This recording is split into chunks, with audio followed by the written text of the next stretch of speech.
All right. Hello and welcome back to B3D and Chill. Hopefully the audio is sounding okay. Hopefully you're okay. Hopefully the screen and everything looks okay.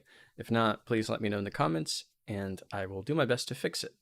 So if you're new here, my name is Arturo and this is my YouTube channel.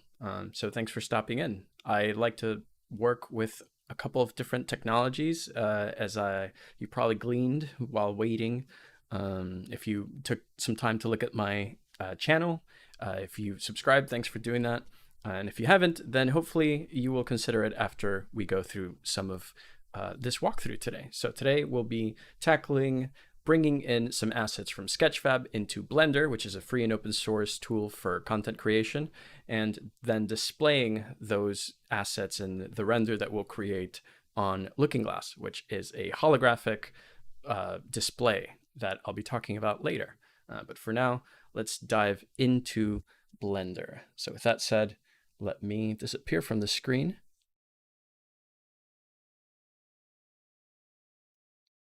And we'll talk a bit about what we're doing today. But really quickly, I want to check in on the chat just to make sure I'm not missing any crucial messages that say something along the lines of, hey, your audio is not good or we can't hear you. So far, seems like everything is going according to plan. And sometimes that's the way that these streams work out. So without further ado, we will continue. I'll hide this screen here really quickly. And if you're unfamiliar with Blender, then I recommend subscribing and checking out some of the other content on this channel, as well as some of the link channels, because they'll get you up to speed on the know-how in order for you to navigate comfortably using the interface. I won't go into too deep details, so I guess in some form this walkthrough is exactly just that. It's more of a walkthrough than a tutorial. But if you have any questions, then please feel free to leave them in the chat, because I'll be reading it periodically, and I'll be happy to answer some of these questions that might come up. Just for the sake of letting you know I'm still here with you, let's turn this back on, make sure all my buttons are working. I'm here again. Great. And let's get rocking and rolling. Okay.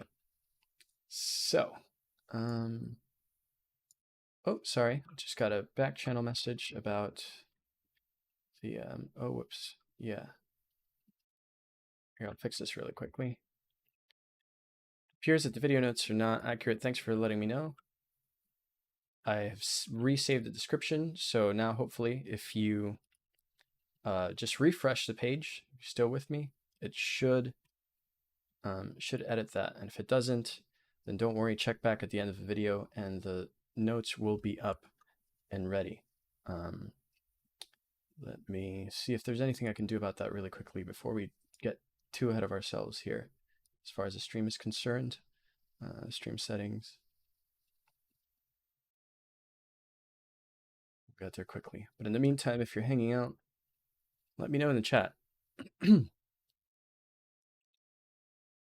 want to be sure. Okay, well, unfortunately, it seems like the video description was clobbered.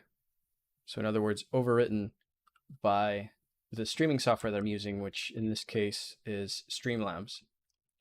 And I did have very detailed notes as to the ways that you can get started with holography on your own, as well as notes about the hologram, about the models, and the workflow that I'll be using here. So let me quickly throw that onto a Notion page that I can share with you in the chat, since it seems like, again, this page was clobbered. So let's do this. Let's create a page in Notion, which is a tool I really like to use. I could do a whole video on that later, but in the meantime, I'll quickly format this page for you as it was meant to be formatted. There we go. Walkthrough description. YouTube. Great. And I'll share this with you in the chat. That way, anybody who has access to this link can follow along. And thanks to Ellie who's hanging out, making sure that things like this don't get overlooked. Ah, boy.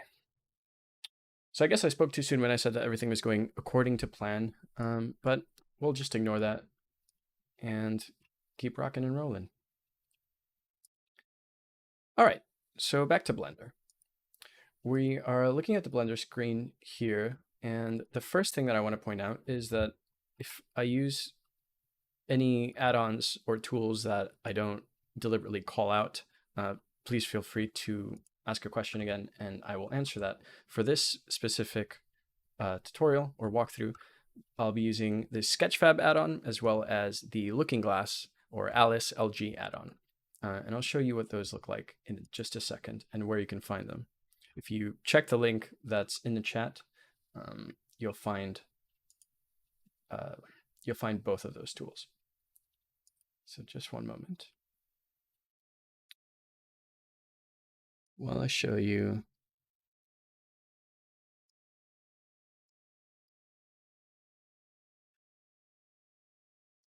plugin. Okay, so you should be seeing my Chrome screen now. And this is where you can find the Sketchfab Blender plugin. I'll paste a link to that in the chat so you can have it. Hey, Michael, thanks for hanging out. I know it's late for you. So links here in the chat, Blender, Sketchfab Blender plugin or add-on. That's where you can find that one. And yes, essentially what you want to do is you'll go to this releases page, excuse me, and download this zip file. And you'll do the same with the Alst LG add-on. So you'll go to the releases page and down here somewhere at the end, or no, apologies. I'll link this in the chat as well, right before we get started. SLG. Hope you're well as well, Michael. Paste that. All right. And yes, this is the Looking Glass add-on. So this is what will eventually allow us to showcase the work that we're doing in Blender on the Looking Glass display. And while I don't want to spend too much time going through this, it is important that we have these, because if you don't, then you can't get, or it won't be as easy for you to get your render on the Looking Glass display. And even more importantly, you won't be able to view the scene in real time in Blender on the Looking Glass display. And I'll show you what that looks like. But first, let me quickly show you what the Looking Glass display looks like. So this is on my desk, and it's connected. I think you see me here. Hello. It's currently connected to my computer. If I shut off this light here, then we'll get rid of those reflections. And while it might not be the best model to show you the dimension of this, this is the Looking Glass logo, and it's one of the sort of testing marks to do just that, to test out whether the display is calibrated or looking good or not. So I'll turn this light back on, bring me back on. There we go. All right. Let's see, I might want to consider turning up DPI to maybe 1.2. Makes it a little easier to see the interface. Oh, okay. I can do that. Thanks, Michael, for the tip. This is part of what I love about streaming. While it's a huge kind of anxiety-inducing experience for people who consider themselves to be somewhat or fully introverted, it's a lot of fun because in some ways it's kind of like rubber duck debugging. So if you're unfamiliar, rubber duck debugging is a software engineering term that essentially describes the way that some software engineers or programmers like to talk to a literal rubber duck and talk their problems out loud. And in hearing themselves talk to this rubber duck, not only do they feel kind of foolish and silly, but they also get to hear the way that they're working through the problem and maybe catch an aha moment in which they reveal to themselves and to the duck some mistake that they might be making. And so in some ways, doing these streams is kind of like that, because we have a lot of great folks like Michael and Marco and Ellie who show up and help me out or just point out things that I might be missing. So let me see real quick. I imagine it's somewhere here in the viewport where we can turn up the DPI. And I think Michael said 1.2. So let's do that. There we go. Oh yeah, that looks good. And we're rocking and rolling to some degree. So we're in Blender again. Presumably you've downloaded the Sketchfab and the Alst Looking Glass add-ons, and you've installed them by going to Edit, then Preferences, and then under Add-ons, going to Install, finding the Install folder somewhere on your computer. That is the folder that you downloaded these add-ons to, and then simply install them. If you've done so, you should be able to look them up by name in the search bar up here. And if you toggle this, you'll see that not only is the add-on enabled, which is given away by this check mark here, but we can see what version we're running. I happen to be running version 1.4.2 of the Sketchfab plugin, if you're curious, and the Alst plugin for the Looking Glass display is on version 2.0.2. So I assume that these are the most current versions, but the version might be different whenever you happen to be watching this, so just keep an eye out for that. With the Sketchfab plugin enabled, then I can activate the add-on, that is log in as myself, and I've done that. I've done it in the past, so you will see here a username and password screen. You sign into your Sketchfab account if you don't have one, and if you're unfamiliar with Sketchfab, then let me show you what Sketchfab looks like. It's one of my favorite tools. That's the chat that you're looking at, not Sketchfab. And so here we go, Sketchfab. So if you're unfamiliar, Sketchfab is a website where you can upload, preview, download, purchase, sell 3D models, such as this Spider-Man model by Bobby Foster. Again, I've included a link in the chat that has the credits in the descriptions of all these models, where to find them, as well as credits to the artists and where you can follow them online. Unfortunately, because of Streamlabs clobbering the description, that is completely overwriting the description that I had set out for this video, you won't see that just yet. But if you want to come back after the video is finished, or if you want to follow me on Twitter, which is the same as my YouTube name, just my name, then you'll find those assets there. And I'll go ahead and paste this in the chat too.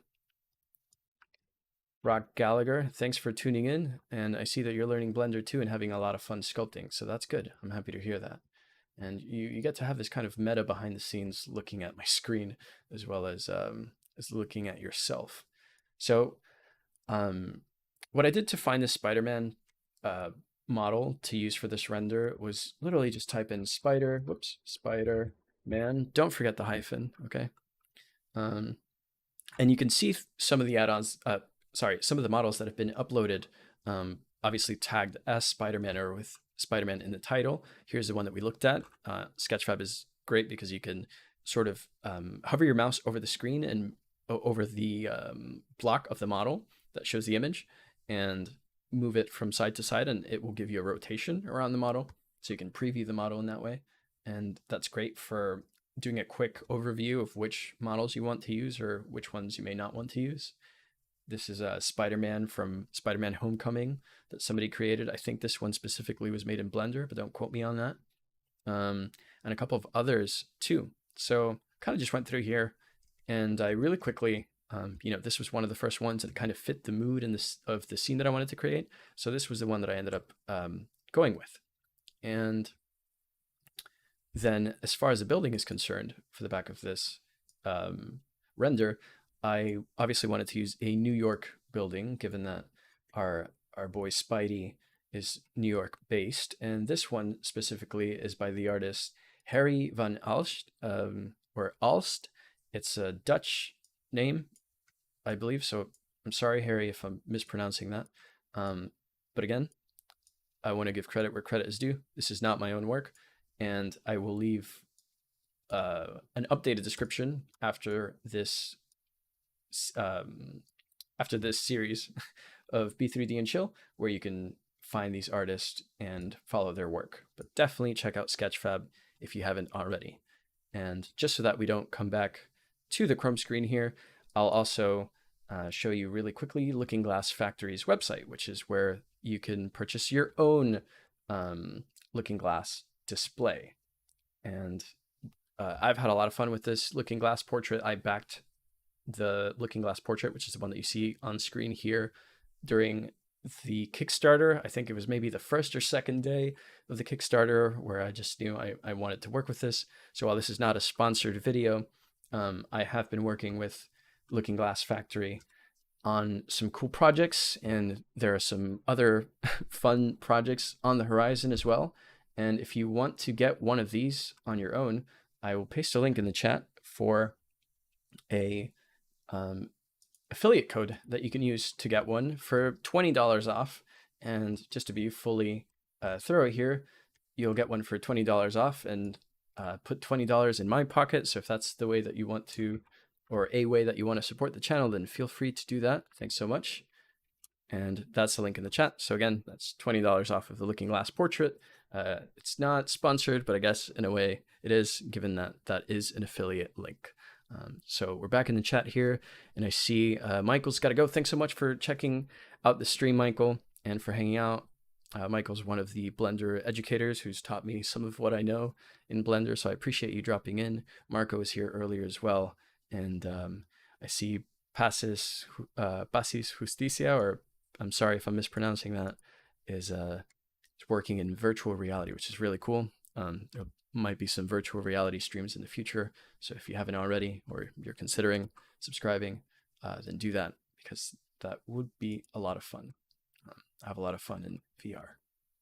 Okay, that out of the way, we're back in Blender, and we're looking now at the Sketchfab add-on in Blender. And you'll see here that you can import models from Sketchfab. So just like we saw the web interface just now, where you can use the search bar and type in whatever you like and see some 3D models that people have uploaded for you to be able to download or just to view, we can do the same here.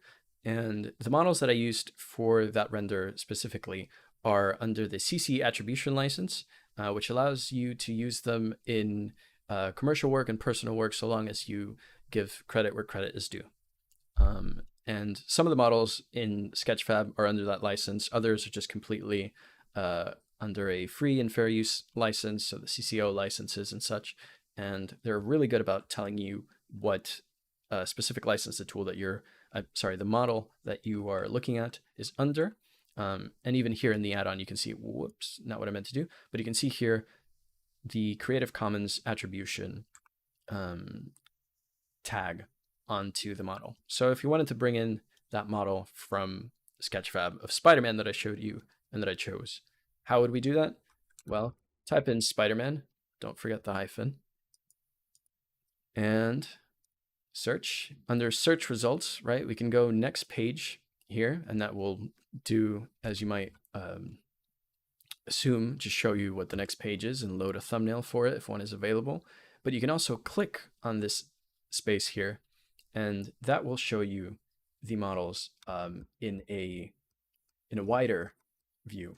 And I prefer that one because you can just see an entire page of models this way. And I find that obviously very useful. But oftentimes, if I can't quite find what I'm looking for, then I'll just go into the Sketchfab page, take a look at the artist's name, take a look at the model's name, and then find it in that way. So there's a hot tip in case it doesn't work. I'm going to take a water break, and I suggest you do as well. Yum. All right. So flicked up Spider-Man, and this is the one we want. Let's get Suzanne out of here and bring our boy Spidey in. You can just import the model by clicking Import Model, and that does the whole work of downloading the model and bringing it into Blender for us. So honestly, there's no easier workflow than that. Depending on the way that the artist has chosen to package the model and the way that Sketchfab packages the model, it may come into Blender either in some cases, as it is with Spidey here, a massive size. If we see the default cube, for example, this is, I believe, 2 meters tall. So it's, significantly taller than a person. And Spider-Man here seems to be quite a lot taller than that. So first things first, we'll select hierarchy. I happen to know that for this model, the visors as well as the emblem come separate. So I'll just select Spider-Man and select the emblem and parent one to the other. So Control P should parent. I did the same thing last time. So we'll select Spider-Man and then the visor and set the parent to object. And that didn't seem to work either. So maybe what I did was just hit Control J and that will bind them together. It's a bit dark. You can't see it. But Spidey here, again, is about, I don't know, he's Godzilla sized right now. We don't want that. So we'll scale him down. I'll quickly look for my screencast keys and turn that on. Enable on startup. That looks good. Close this. And now when I do shortcuts, you can't see them until I toggle this. There we go. And let's make this a lot bigger, eh? Font size, make it 20. How's that? There we go. Okay, so bottom left corner of the screen, you can see what shortcuts I'm using, so I don't have to narrate the whole thing. Probably will anyway. But we've got Spider-Man in. That's already like 50% of the job. We want to make him human-sized, so... and the reason that we want to do that, in case you're curious, is because we're going to light him. So if we don't want to have to play too much with our lights and try to match them in intensity to his size, it works best if we just size them up from the jump. So we'll do that. I'm going to quickly take a glance at the chat, see how we're doing. Basis Justicia says that they've been working, they haven't been working in VR too much recently, but they're playing Unity, or playing with Unity, and yeah, that's great. And Looking Glass Factory, Marlon is on. Thanks so much for checking in. And yeah, looking forward to Adobe Substance VR modeling. Yeah, that's really revolutionized a lot of workflows, and it's just it's an incredible tool. But we'll touch on that on other streams. Back to Spider-Man here. Another thing that you'll want to do at this point, if you're following along or just if you're working on a project at home, don't forget to save, because God, that Spider-Man stream, that is just terrible when Blender crashes, which it seldom does, but when it does, it hurts if you haven't saved. Okay, so now that we're saved, let's bring you down to size, Spider-Man. Let's see. So presumably, right, if he stands up, he'll still be a little bit taller than that. So we'll just bring him down a little bit more. It's good. We can delete that cube and get it over with. And if you're new to Blender and you're wondering why all my, what all these additional buttons are on the screen, they're just add-ons, and I will mention a lot of them in the description. Again, it will get updated once the video is actually finished. For some reason, it can't update during. So don't worry about that. But if you have questions, ask them in the chat and I'll be happy to answer. I'm using, at the moment, a tool called, an add-on called Photographer, which is one of my favorite add-ons in Blender, because with my background as a photographer, it allows me to really quickly set up a scene the way that I would in real life, given that everything is to scale within Blender. So I, for my default startup file, that is the file that Blender chooses when it wants to start a new project, I have these presets of cameras, a wide camera, a close-up camera, which I need to update because it's really not that close up, and then a wider camera. But what's cool about this is that you can set your own focal length, you can set your own depth of field for each camera, as well as the focus point, resolution, and all of that. And with these added buttons here, you can actually even render more than one camera at a time when you hit F12 or render. So Photographer, great add-on, can't recommend it enough. First things first then is we want to bring the building in. So we'll go back to Sketchfab add-on and look for New York building. We'll click here and it was this one. So with this one selected, thanks to Harry, We'll import it. Give Blender a couple of seconds to think. Take some water. Check on the chat.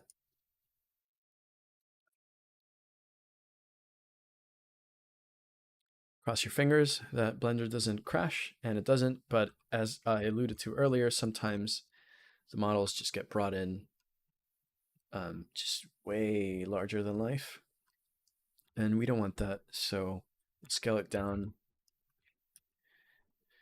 And that's not quite working, so there we go. Scale it down quite a bit. And rotate it. Whoops. In Blender.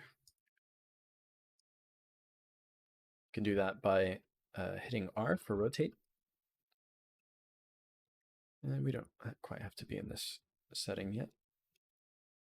And we want to go ahead and bring everything up. There we go. All right. So now that we've got both Spider-Man and the building model into the scene, I'll let you in on a little secret. So using the Looking Glass add-on, you can send out a light field window or a viewport display directly to your Looking Glass. And I'll show you what that looks like in a second once we toggle this. Great. So there's me, and it's working. So we'll send a Blender window now to the display. Drum roll, will it work? Oh, well, it won't work because we haven't selected a camera. So we'll select a close-up camera, and we'll try that again. Ooh, we got a Python error. It's not a good look. Let's do this one more time. And there we have it. Hello, it's loading.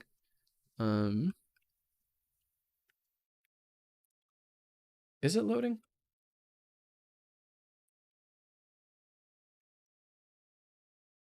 Interesting. And I'll try now to restart HoloPlay Service, which is a tool it's a software tool by Looking Glass that allows you to essentially communicate the Looking Glass with other applications on your computer. And I'll just try to buy us some time here while I figure out why it's not linking up. It was actually, there we go. It was actually working right before the stream started. So we'll switch back to this screen, and just to get rid of the reflection, I'll turn off my light, and you can see this is the finished render that we'll be working on today.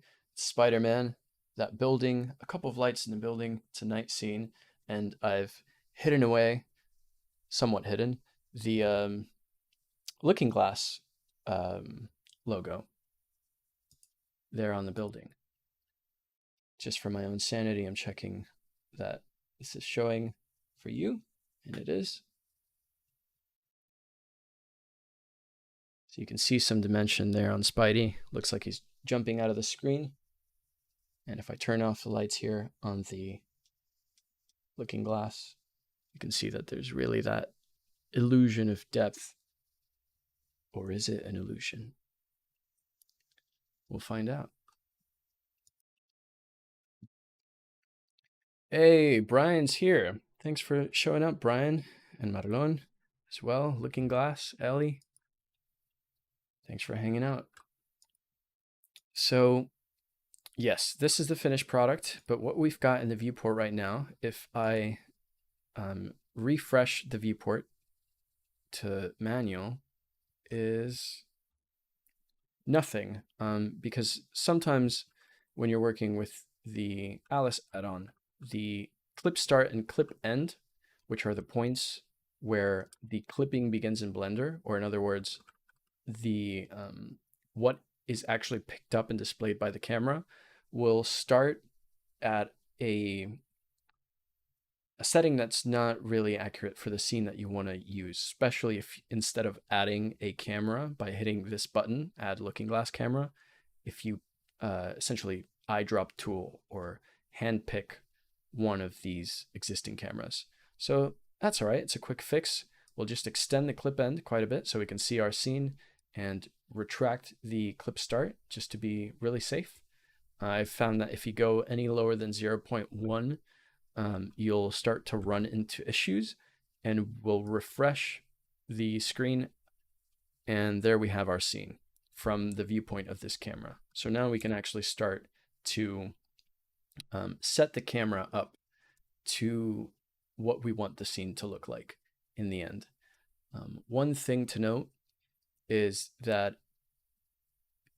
you can play around with the rendering options here for your looking glass display, whether it's a portrait or another, and you can have them immediately get picked up by the HoloPlay service and the Alst looking glass app if you use device settings. I tend to preview at a 2K quilt, and then once I'm happy with that quilt, then I'll go into a scene that's got a more views than that, so that because I find that it looks a little bit crisper when I do that. So we'll continue here. Actually, I want to really quickly, we're also streaming to Twitch today, so I want to really quickly check on that chat. And seems like nobody's watching on Twitch, which is good because I'm not really looking at that chat. Sorry, Twitch. But we'll continue here. I'm going to click this lock camera to view button because it makes it so much easier to navigate around the viewport. And again, because I have the refresh mode here set to manual so that we don't get anything crazy happening with the light field viewport, you won't see an update on the bottom right of the screen you're looking at now, or in other words, the looking glass display, until I hit the refresh button. So now that I've hit the refresh button, you'll see an updated version of this, and we'll just keep eyeballing it here until we get closer to the scene that we want. But before we go any further, let's hear a word from our sponsors. Just kidding. No sponsors for this video, again, unless you count Looking Glass Factory, who have so kindly given a affiliate and referral code to allow you to get $20 off of your own display. So if you want to use that, link is in the chat and it will live in the description of the video. But other than that, it's all me and Sketchfab and all these artists and you and everyone, baby. So we sized the building up, trying to make it look like, I think the first thing I did was kind of bring the building up right behind Spider-Man, so that when I scale it up, he can fit through that door.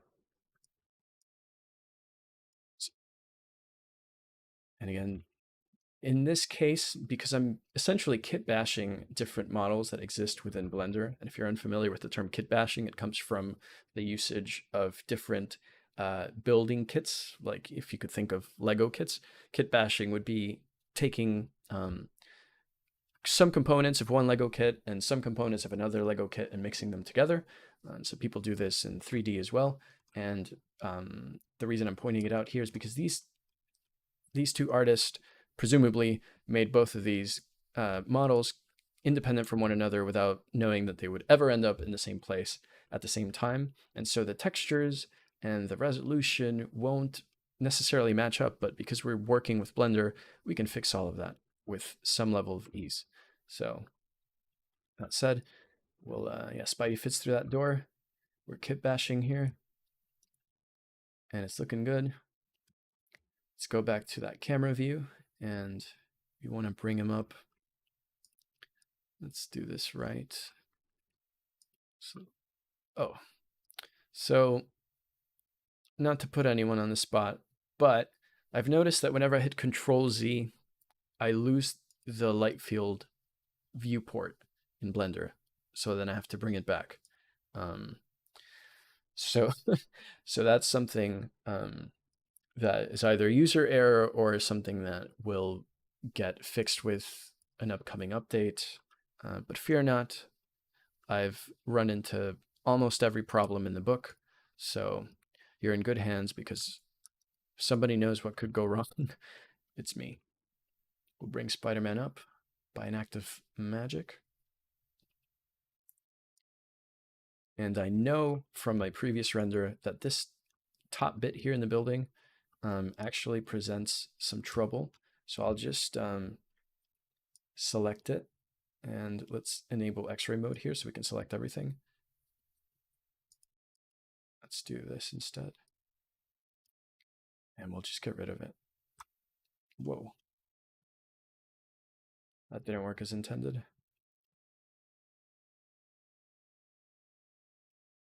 I wonder why. Let's try it again. Let's close that screen.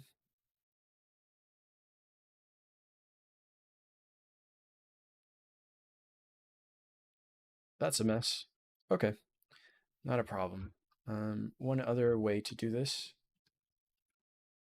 would be, oh, it seems like it's just floating.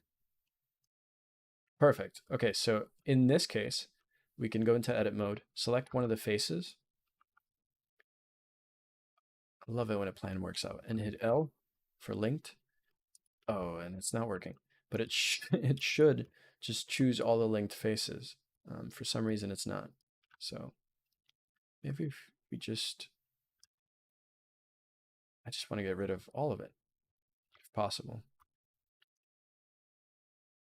Do lines, since it seems like that will get us lines, edges, since that will get us a further away. And that's good enough. No one's going to see that top bit. Let's check the chat for any questions. No questions. Great. So we'll keep rolling. And just so you can have something to look at other than this screen, we'll refresh really quickly. And that's what we're looking at right now. So if you look at the bottom right of the screen, we're not optimized right now for the looking glass display, but you can see that Spider-Man's sticking out quite a bit from the building, which is great. We like that. So now you might notice that he is fully out of focus, and that's because the focal plane here is not set to him. So we'll just dial that back quite a bit. We'll scooch up on our voice Spidey here, make sure that the focal plane is just past him, and we'll refresh again. And there we go. He's much sharper now. So you start to get the idea of how quickly you can iterate on this hologram using the looking glass display and the Alst add-on. And obviously how quickly you can iterate on a scene if you're using Sketchfab models or pre-built assets from wherever within Blender. So this, as you're probably just finding out, or as you've noticed, is one of the best or one of my favorite workflows, sorry. I got distracted a bit. In the chat, Marlon says, link it up. I wonder if he means the refresh mode in the viewport modes or throwing some links out. But just to get it out there, let's throw this down. Whoops, not what I meant to copy. All right.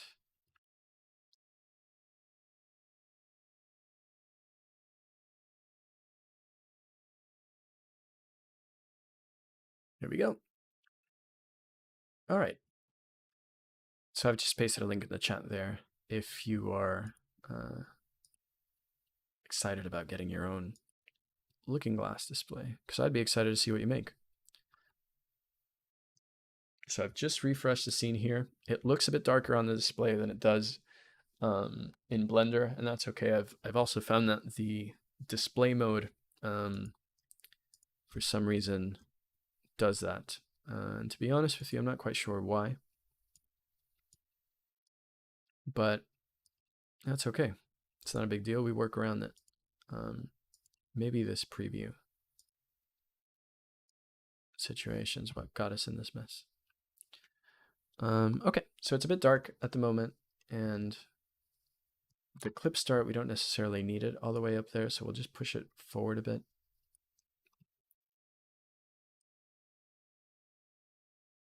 Great, and then the clip end, we don't need it all the way back here, so we'll just bring that back a bit. And Now, this honestly already looks kind of cool, but it's not what we want. We don't want the scene so dark. So now I'm going to go into the shading viewport here and start working on just that. So let's refresh and give Blender a second to think. Shading overlays.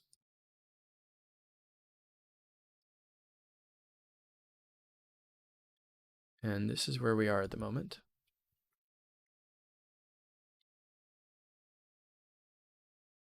So we want to get started with the world a bit.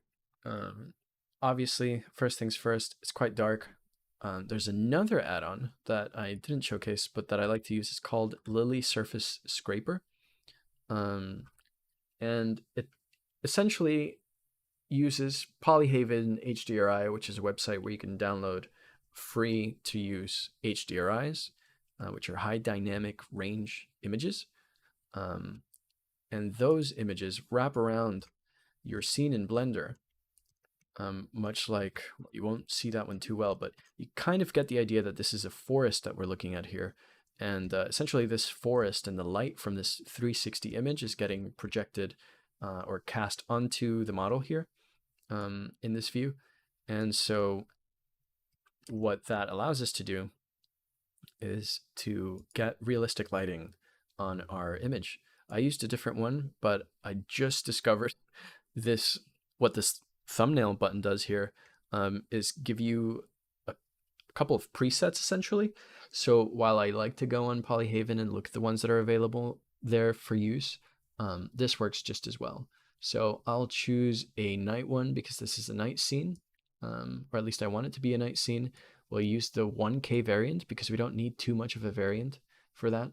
And Lily Surface Scraper, the add-on that I mentioned, will automatically bring all of the necessary information with the HDRI into Blender to display it instead of whatever HDRI you have selected or whatever HDRI Blender has selected for you. So this is a really handy tool, especially if you don't want to spend too much time in the world shader and just want to whip something up, or you want to play around with different looks and different styles for your render, which is recommended.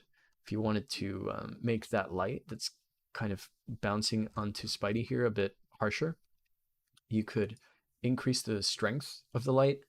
And since these images are really high quality, 360 images, you'll have trouble breaking them, to be honest, or kind of getting a bad look. And something else you can do is if you, for example, this light that's shining on him here, we want it rotated or we want to make it a bit more dramatic, then you can rotate the HDRI on the Z-axis, and that will completely change the look that you're going for. Just quickly refresh here. So now this is, it's a different look. But just to keep things the same as what I was working on, before this, I use my own world shader, which is honestly a kitbash of a bunch of different Blender tutors and educators' world shader. It's really useful, and it just allows me to start iterating the way that I like to quite quickly. So I'm going to plug the light in here, and you'll notice that I retain the background that I chose, which in this case is white, but let's say I wanted it to be black, or my crimson color, or any other color. We can do that, but still retain the light from the HDRI separate from the background light, which is handy. So in this case, we'll choose a different background color. We'll choose something that's kind of toon-ish to some degree. So let's get this purplish, bluish hue. And we'll bring down the value quite a bit, so that will make it darker, make it look a bit like night. And let's preview what this will look like. Refresh. It's looking darker. There's my face. Turn this light off. There we go.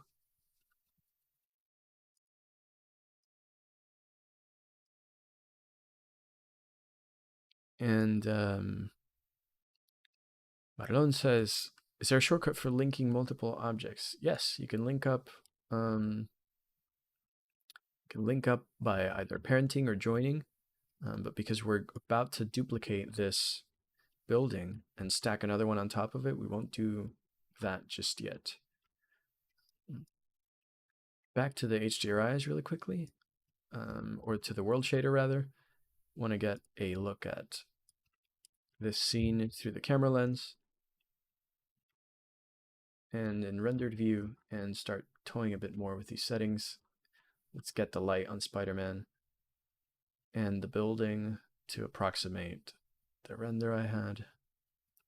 I like this because you can see the surface imperfections on the windows a bit more clear. And back on the subject of kit bashing and using different models from Sketchfab that different artists have worked on, they won't, again, always have textures that work with one another or that work exceptionally well with one another. So something you can do with Blender is tweak that. So if you wanted to, for example, add an RGB curves node here between the base color for Spider-Man and the principal BSDF shader, you could do that.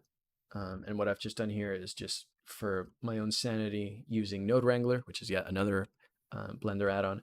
I've included the texture coordinates in the mapping node for the base color, just in case anything gets wonky later. But don't worry too much about that. Let's focus on this bit here. So we've got the base color. This is Spider-Man's color, right? We can see that reflected here on the screen once I've selected it.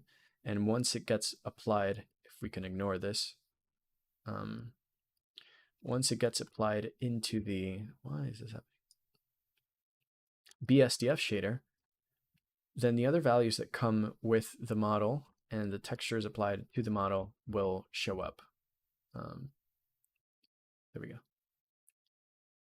Right, so with the model that Barry gave to us, Spider-Man, so kindly over on Sketchfab, there's a certain setting for specularity and roughness that gets applied automatically once you load that model in. And if we tweak these, then we can not only tweak the look, but also make these two completely separate models look closer to one another or look like they belong in the same world. So that's what I did, partly to approximate the look of Spider-Man that I wanted for this image. So in this case, I believe I set the roughness to something like 0.8 so that we don't get too much, sorry, Spidey, too much sheen on the costume or too much reflection on the costume. And the specularity, I think I'd set it to something like 0.45. But you can eyeball this and it's all subjective, as is art. So you can play with those settings, but rest assured that because all of this is non-destructive, if you mess something up, you can just bring it back and reset it. Hello there, Marco 3D. Marco over from Markham 3D has been doing some really cool experiments with Unreal lately, and obviously always with Reallusion and some other tools. He's a great friend of the channel as well as Blendernest, as is Ellie and Marlon, who are also in the chat. So if you're new here, you're in good company. These are all great peeps. So I strongly recommend also checking out the people who are joining you on this viewing. All right, so we've got the light somewhat, got the lighting somewhat right. I want the world to be just a little bit darker, not the world we live in, but the world Spider-Man's in right now. And let's preview it really quickly over on the looking glass. It's looking a little bit better. Don't worry too much about the way that the hologram is breaking. We'll fix that shortly.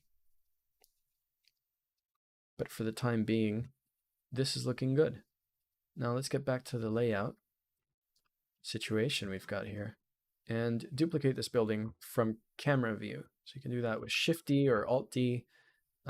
These will both duplicate the object. One will duplicate it and make an object instance of the selected object. And what that means is whatever you do to the newly created or duplicated object will occur only to that one.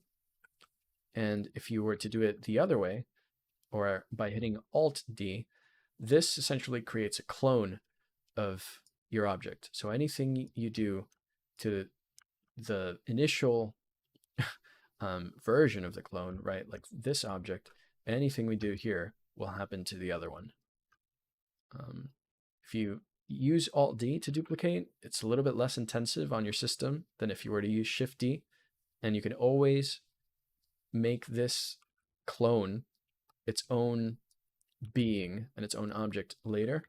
But for this case, we'll just use Shift D because I know this scene is not too intensive and we want to tweak some stuff for this specific model later and don't want to run into any trouble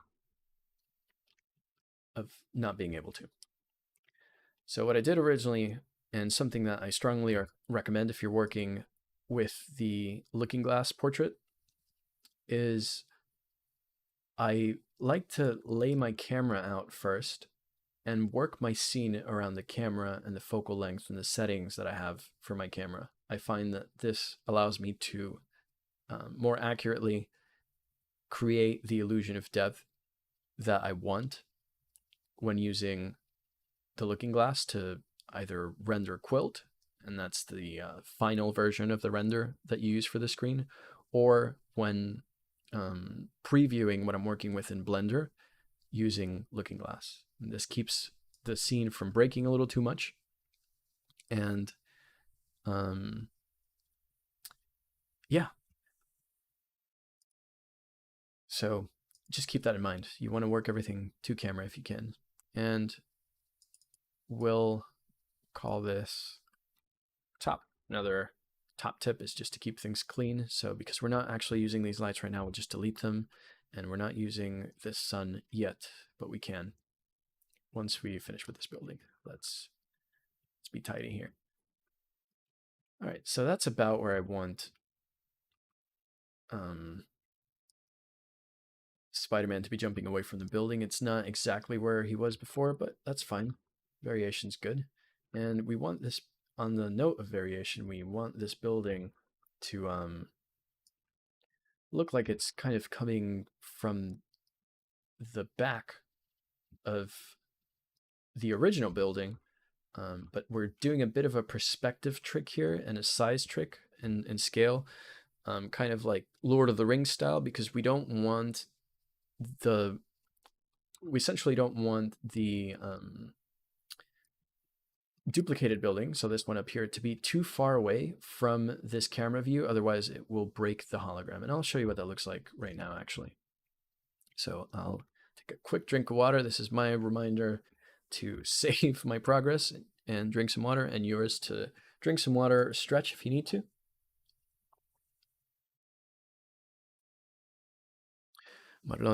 Marco says, just saw the logo on the bottom right of the screen. That looks amazing. Thanks. If you're talking about the one on the channel, so the AJR, that was made by a dear friend of mine, Luke Jackson. And those are my initials, if you didn't put that together. But if you're talking about another logo, I'd love to know which one it is. So back in Blender here, we've quickly refreshed here just to be sure that the scene's looking on the looking glass portrait the way that we want. And you'll see again that the building in the back is breaking a bit. And while that's cool, it's not necessarily the desired effect. It doesn't show too well here. But if I bump in a little bit, you see that you can hardly make out that it's a building behind Spider-Man if you didn't know. So we'll just quickly reset my phone here. And we'll fix that by again, doing a perspective trick, Lord of the Rings style, and just bringing the building in a little bit closer to Spider-Man, bring it down quite a bit. And now if we refresh, a little bit crisper. Not too much, but we're getting there.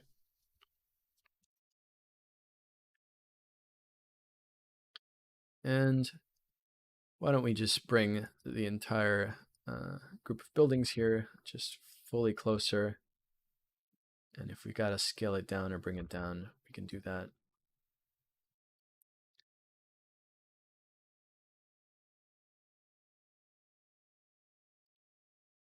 Let's try that again. And this is essentially it. If I'm being honest, you lay out your scene the way that you want, working to camera, since that will save you a lot of time. And then after that, it's not necessarily a guessing game, but it's more a game of practice.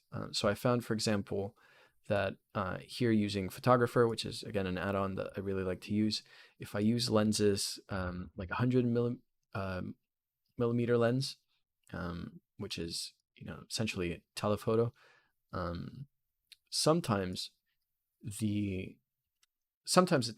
a lot better than using a wider focal length,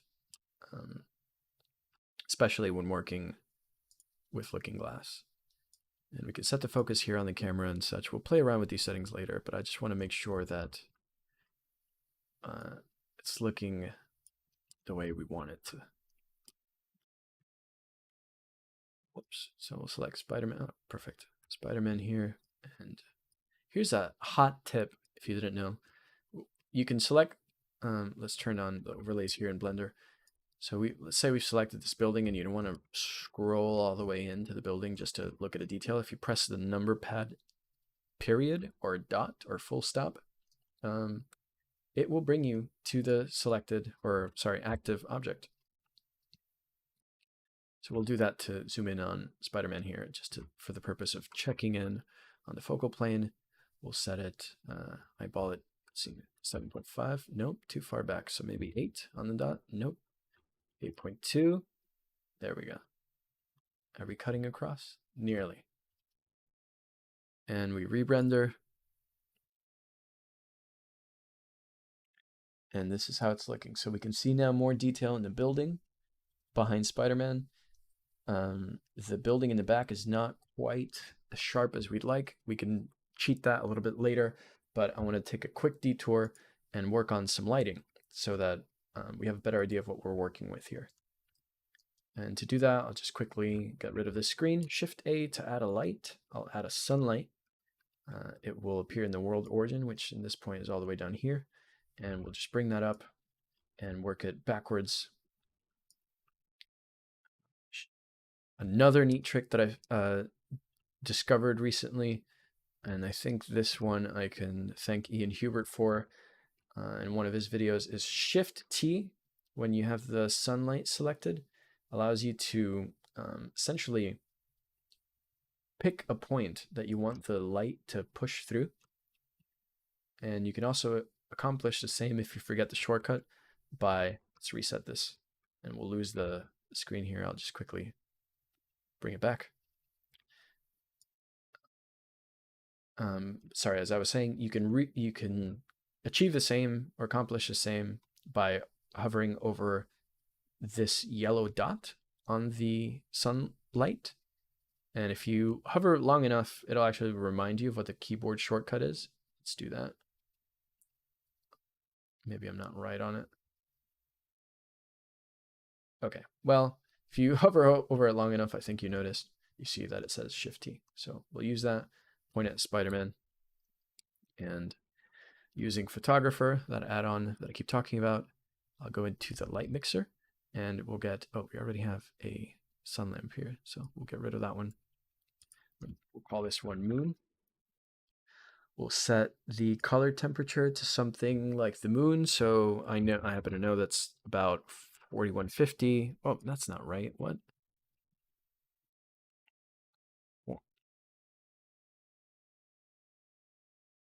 Sorry.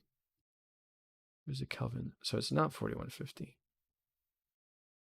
Well, It's okay. We can set our own moon color here to whatever we want it to be.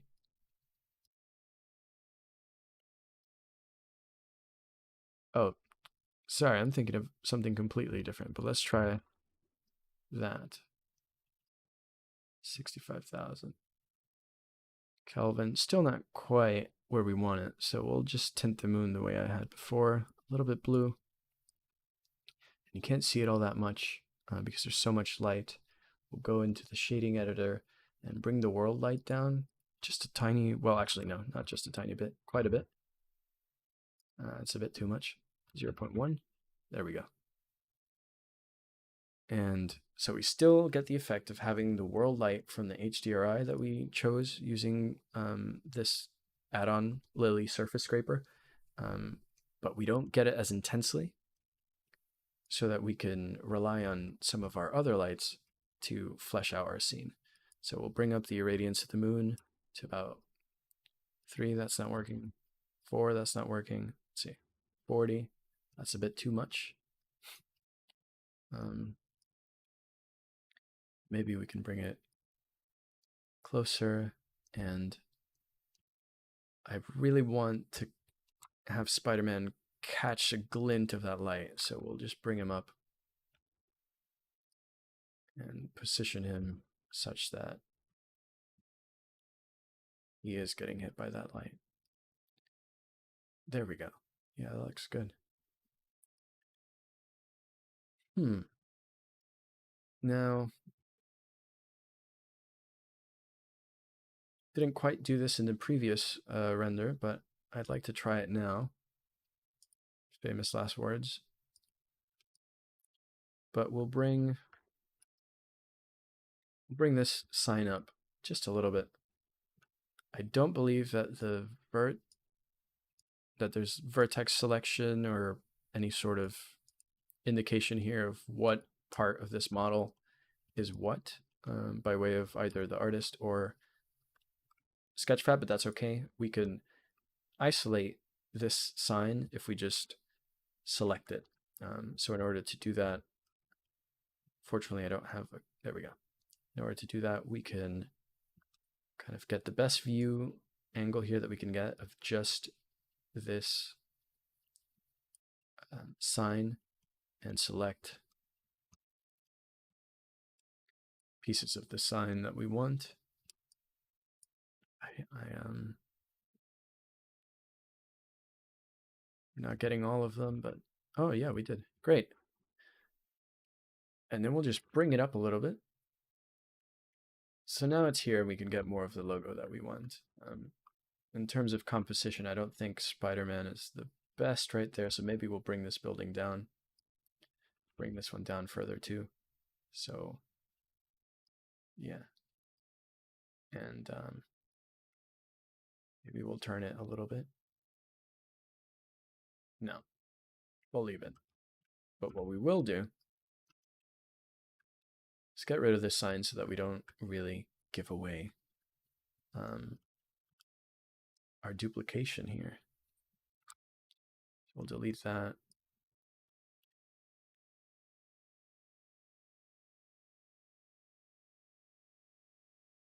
Do the same with this. I don't want to choose. Yeah. Oh, come on. There we go. It took a little bit, but we did it. And let's check out how that looks. Not bad. I mean, looks dramatic, and that's kind of what we're going for. It doesn't look, I mean, it kind of looks from this angle like he just jumped off the building, which is good. But from this view, it just looks kind of wrong. So we'll bring him down a little bit. Maybe bring him forward. Get that separation. That's better. He's kind of center frame, not exactly. I'm happy with that. Lies, he says, as he moves Spider-Man further down. Okay, and that light's too intense. I know that, so bring it down to 25. Still shockingly intense, but you know what? So is life as Spider-Man. And let's preview what that looks like on the looking glass. We'll save real quick, make sure we don't crash anything.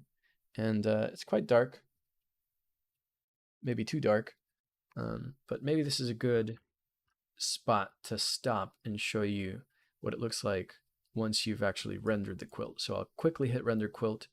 Blender and the looking glass add-on will render 32 different views of this scene to display on the layers of, excuse me, the looking glass. And if I select quilt viewer here and open the quilt render result, then this is the result of our most recent render, which looks a lot brighter than the viewport display does. But as you probably notice, I left the focal plane a lot further back than Spider-Man. That's not good. So we'll just put it right about there and quickly re-render again.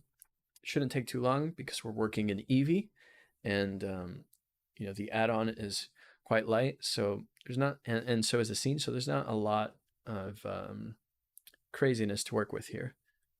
But you know, if you're working with other scenes or rendering bigger, larger amount of views, then it can certainly get bogged down. We see that the looking glass has automatically adjusted to the new quilt. And again, that's the name for the finished rendered version. And we see Spider-Man is in focus now to some degree. It's hard to focus the phone screen here because there's not too much light for it to use, but you get the point and you see where we're getting.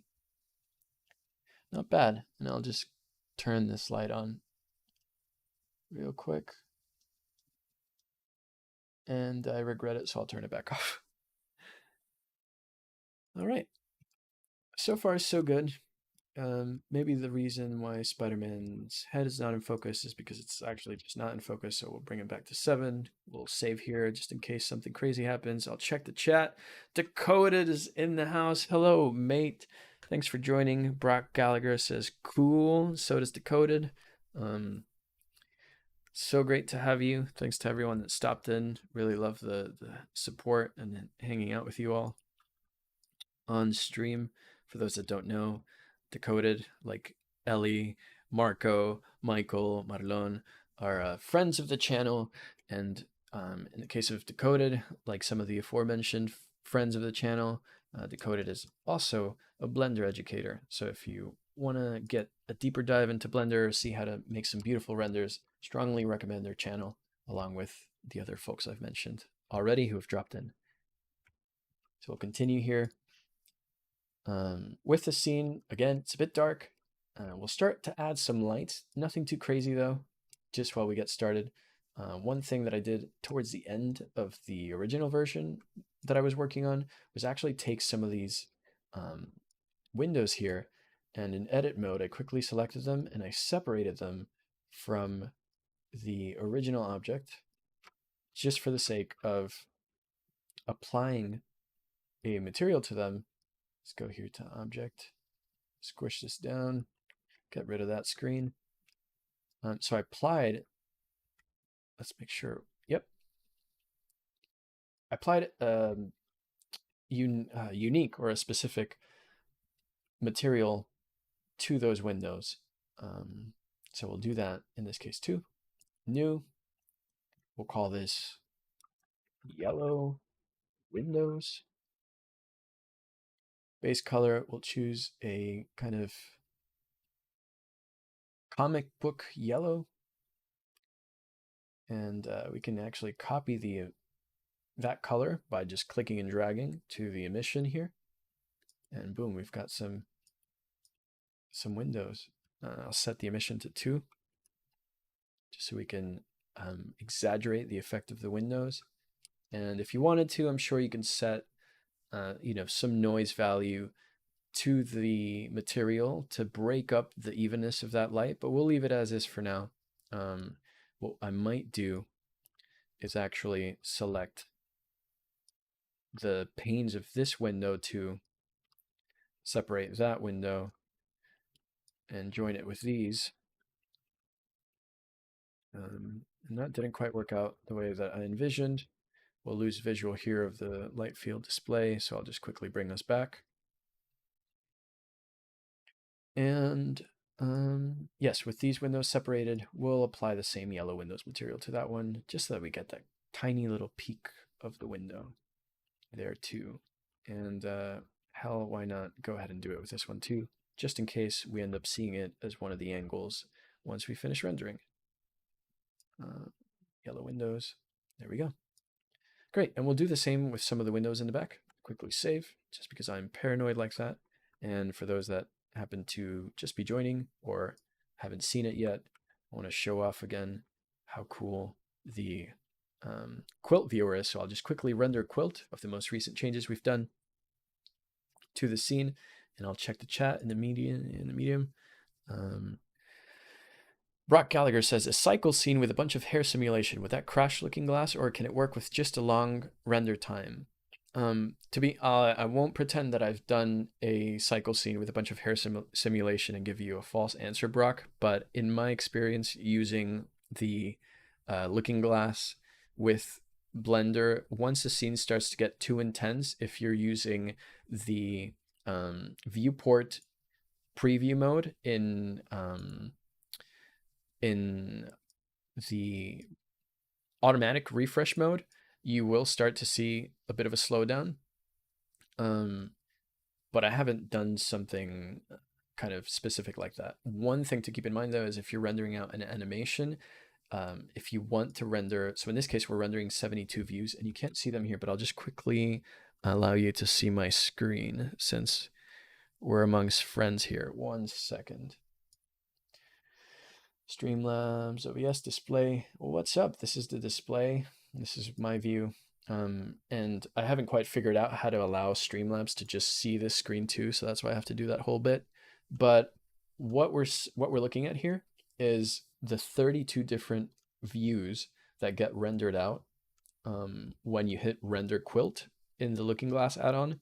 So essentially these are 32 different camera angles that get processed from the scene by the add-on that get rendered with every frame. So all that to say, if you're doing an animation, the render time will be a lot longer than you might anticipate, and it's directly tied to the number of views that you're essentially printing out or rendering out for your quilt. So if you take a quick look at the bottom right of the screen, I'll show you what the most recent version of the scene looks like. We see that the emission shader is maybe a little bit too strong.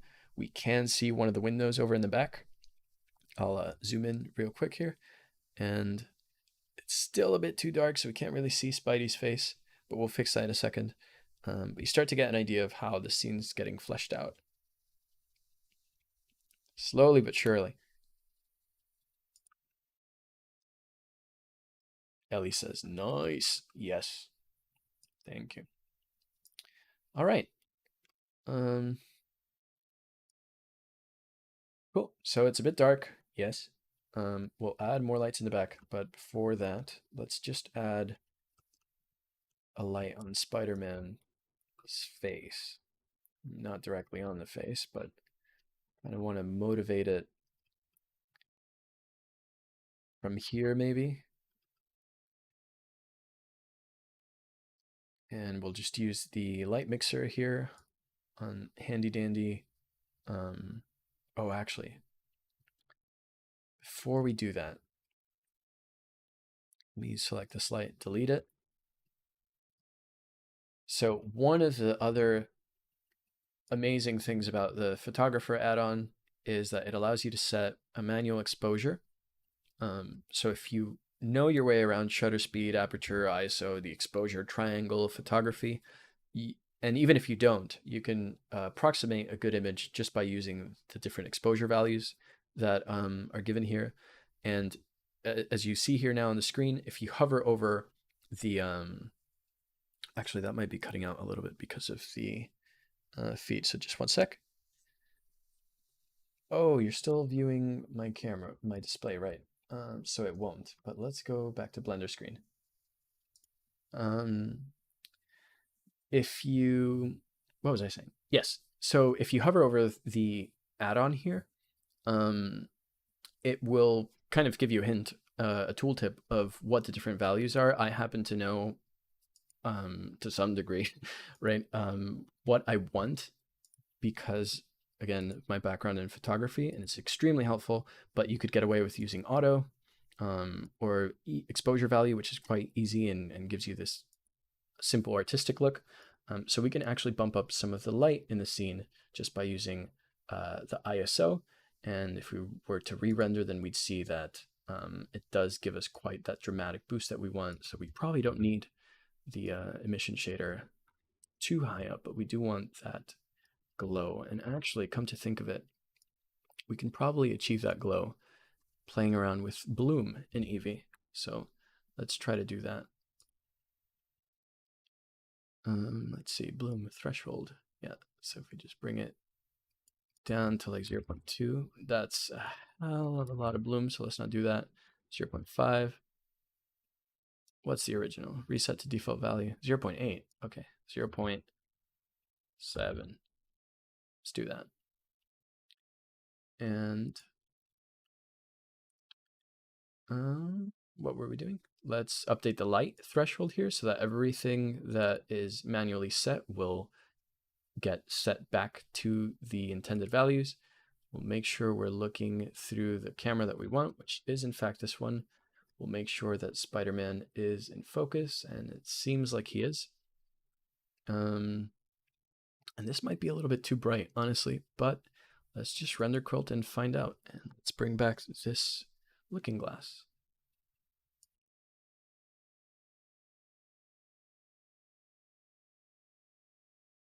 It's taking a little bit, but you can see the progress here. And boom, we're updated. Got more light in the scene. It's looking good. You can kind of see from this angle the end of the building over here. So maybe we want to fix that, but the looking glass portrait and most holographic displays have a recommended viewing angle, which in other words is the optimal angle for viewing the screen or the display and getting the illusion of depth. And for the looking glass specifically, I don't know the angle off the top of my head. They do have a really extensive documentation online, but I know that it's essentially sitting about the distance that I am sitting away from at my desk. So from about this distance, the different views look amazing. And I mean, if you haven't seen one of these in person, or you're not really blown away by this, you're gonna have to take my word for it, but it is really impressive. And the more that you play and tinker with the different settings and get familiar with view rendering and optimizing your scene to work along with the looking glass, the better that these holograms get. And I have a whole kind of slew of different renders that I've done for looking glass portrait that look just phenomenal. And I can show you those later. Let's wrap up this Spider-Man scene here. So what have we got? In the previous scene, I had lit some of these windows as well. So we'll do that too. And we'll just do that now so that we can call it a day with this building. The intensity of the moonlight is kind of a bit much, but maybe it'll work for our dramatic look if we bring down the sort of blueness of, or technically the value of, whoops, not what I meant to do, of our light here. Here we go. So let's set that to 0.001. No, that's too much. 0.008. Nope. Bingo. It's just dark enough, but you can still make out that it's blue. And let's get crazy here. Let's bring this back, hide that. I'm tempted to be like, how's everybody doing tonight? But, how are all 5 of you doing? What's new in your lives? What are you working on? This is what I'm working on. Choose these 3 lights. 3. I want to know. I'm curious. Let's see what else we can see. These three, and we'll do.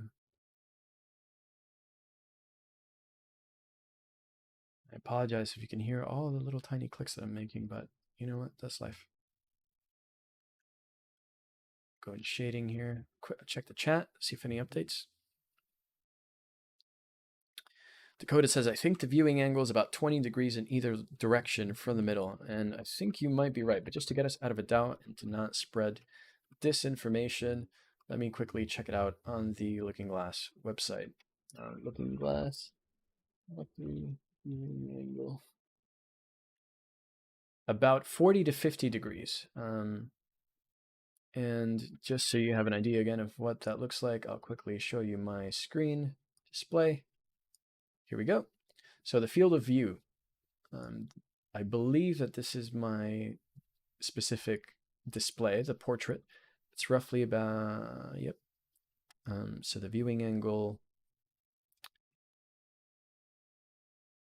the Looking Glass is a valid viewing angle of about 40 to 50 degrees total, or 20 to 25. Oh, yeah, in each direction from the center. Called it. Thanks for that, decoded mate. All right, let's bring it back. Oh, Marlon's chiming in. 58-degree view cone. Okay, well, I'm in good company, because I won't pretend that I knew off the top of my head. I mean, you just saw me look it up. You know I didn't. All right, so far so good. If we wanted to, because we are rendering an Eevee, we can add some volume here. I don't really.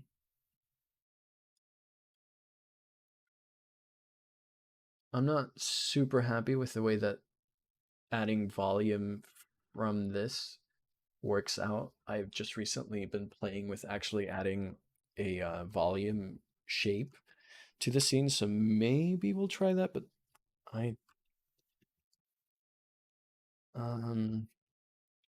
yeah, I'm not too sure. We'll just live with this for now. Get back to the building. All right. So we want to give these the yellow windows. Start to see how things are panning out here.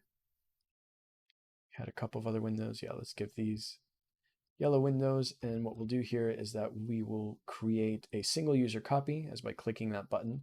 And we'll just call this white windows.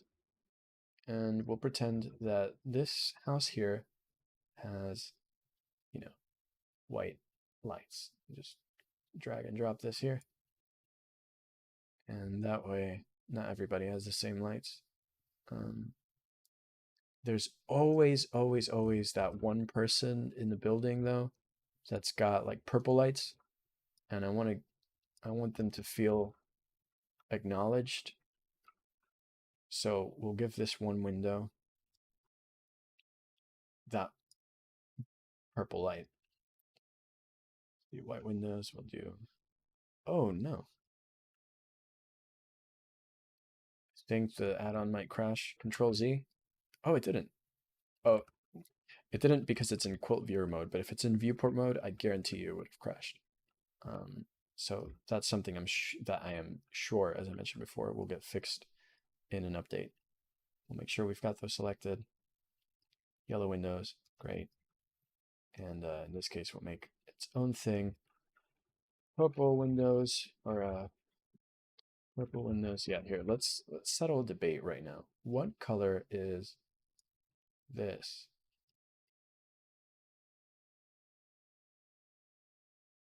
Is it pink or purple? Fight!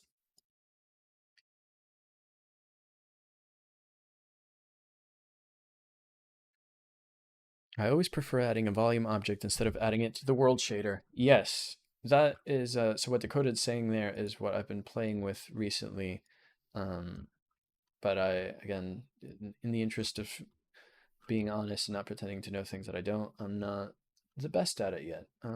But it's probably worth giving it a go just because I don't remember it being too difficult. I'm just not confident that I can get it to do what I want it to do immediately, but that's That's the spirit of these. So Shift A, or actually volume. Nope. What was it?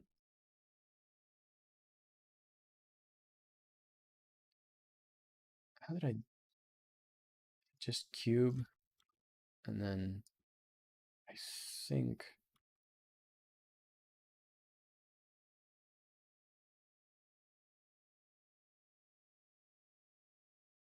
it goes something like this and then convert to volume or something like that. I don't quite remember. Are you still viewing my display? No. Volume object. Let's just Google it.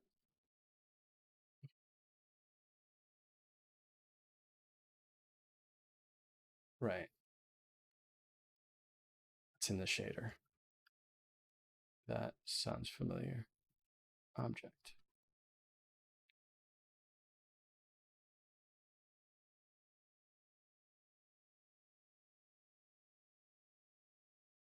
Was it this? Yes. And then you have to set the scale and set the density to something like that.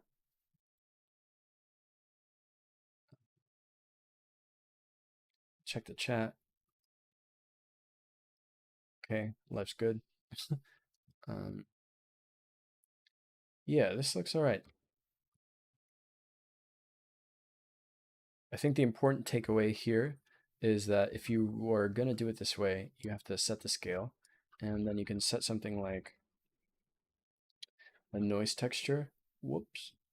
A noise texture, and plug it in to the color and work with the scale, and it'll give you kind of, well, just a different value just to break it up a little bit. But maybe that's not the best way to do that. The easiest way is to remove the principled shader for the cube and add a principled volume shader to the volume input. Okay. Let's try that. Oh, this is, yeah. Volume. Still add a noise texture to it. Or not to color, wait, to the density. Set the scale. No, that's not right.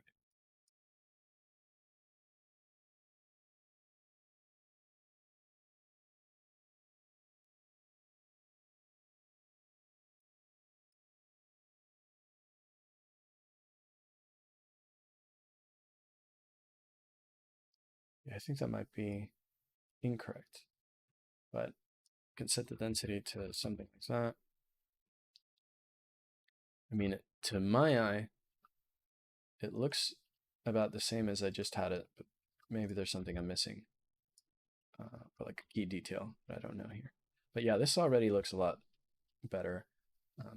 Maybe a bit too intense in terms of the density, but I think that's about as low as we want to go.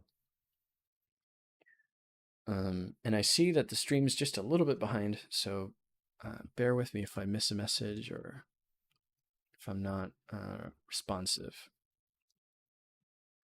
Promise I'm still here. All right. So again, we want the folks with the pink tinted windows to feel at home in this apartment complex. So we'll give them their purple windows.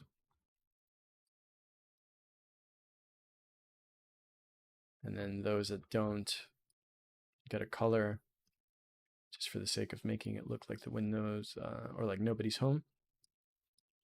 We'll select that, separate it, leave object mode, make sure that we have that selected, and then just give them their own material. New, we'll make the base color for that black, or maybe we'd have to make it fully properly black and set the specularity down and the roughness up just a tiny bit. So far, so good. And it's been a minute since we've seen an update on the screen, so why don't we do that? I'll render the quilt.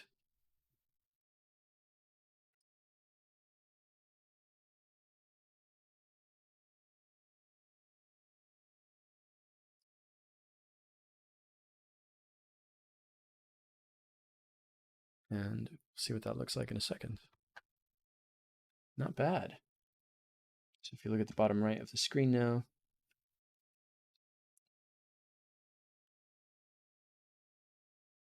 we're getting somewhere.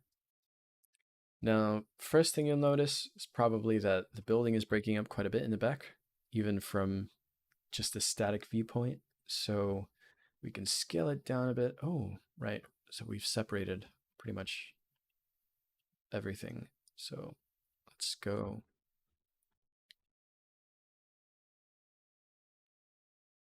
And make this, we'll make all of these objects their own collection. So we'll call this building top. Okay. And we'll call this just building.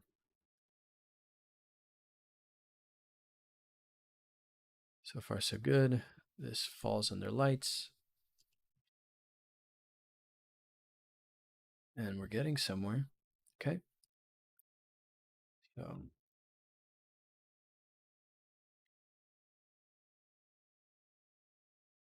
and even if this weren't getting rendered out to Looking Glass display, like just this selection here alone looks great. I mean, I'm really happy with the way it's turning out. We'll add some more of the finishing touches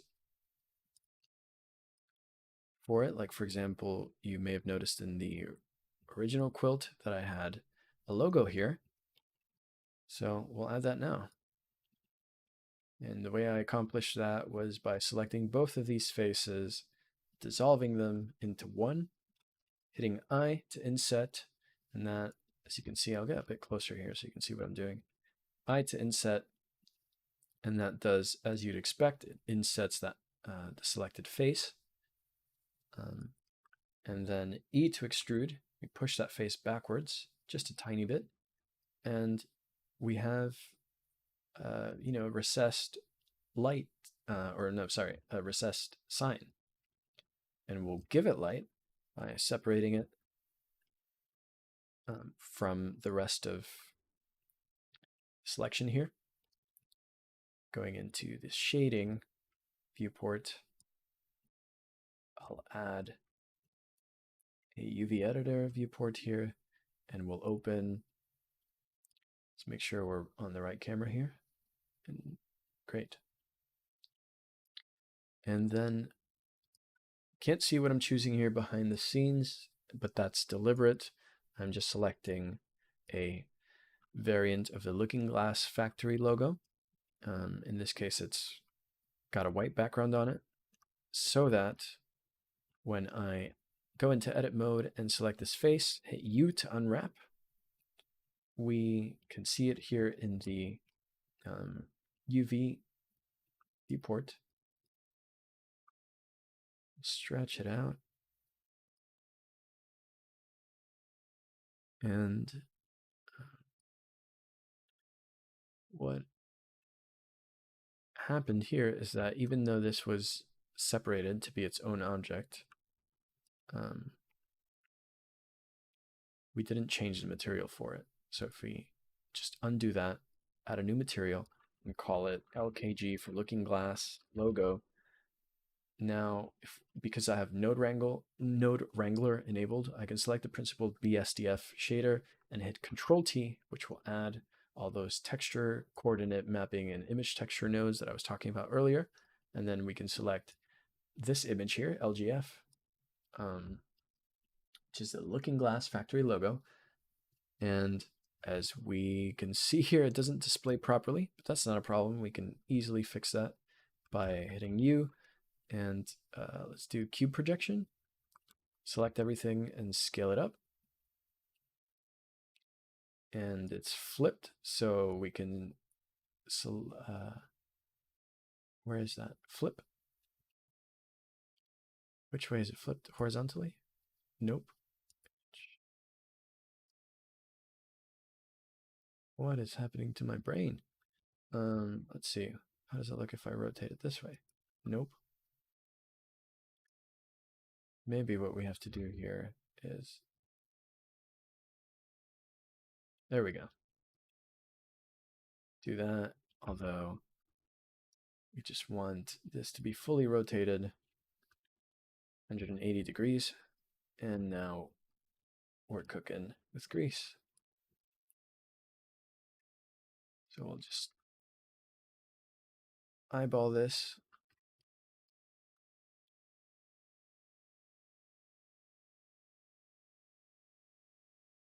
Whoops.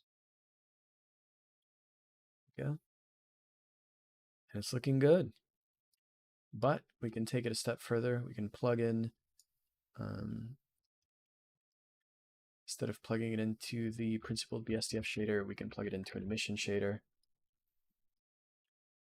and plug that into the material output. And there we have, a sign. And again, if you wanted to, you could apply some subsurface imperfections or noise texture to the, to this image here that we've just created. And that will take it that extra mile, or you can add, like a mix. Let's see if this even works. Mix shader. Nope. Mix RGB node and, tint it if you wanted to, specific color. But in this case, actually, what we'll do is we can set it to overlay, and we can add a noise texture. This one, and set the color of the noise texture here. And, you get all these really trippy effects once you start playing with this, with these values, for the sake of keeping things consistent with the the render that I showed you at the beginning. We won't do that, but just know it's possible. And maybe this sign is a little bit lighter. Nope, it's a little bit brighter than the lights in the building.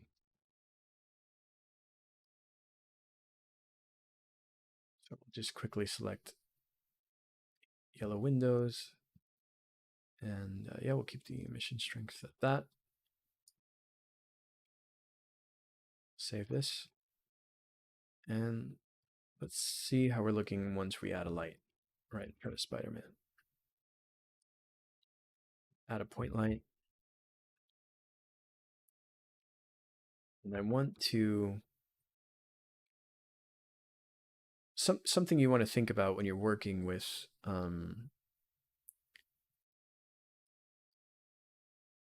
in Blender or any 3D software is you want to create a scene. Actually, not just any 3D software, even if you're working like Photoshop or something like that, is you want to motivate what you add to the scene. So if you're adding lights, for example, like what would be the point of adding a light here if it doesn't fit the scene or if it doesn't fit the story? Now, you can imagine that down here there's a bunch of light from the street if we were to flesh out that whole street, and that there's light from adjacent buildings too hitting Spider-Man, so we don't have to worry all that much in this scene. But it's definitely something worth keeping in mind when you're working on other projects. And we can quickly see what this looks like if we turn it off and on. Not bad. We don't want to delete. We'll drop this in lights just to keep everything as organized as we can. And we're getting closer. So save it here, and I'll render quilt. It'll take some time, but I'll check the chat in the meantime. How is everybody doing?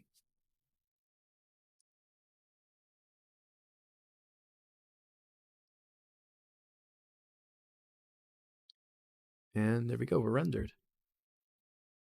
So now we've got too much dispersion due to the volume, but I like the way that Spider-Man is separated from the rest of the scene. Now again, it's difficult for me to select the focus properly on my phone, because as you might imagine, there's no actual Spider-Man protruding from my screen for me to select it. But trust me, to select the focus on him using my phone, but trust me that he's in focus in real life. And so we'll back out here just a little bit.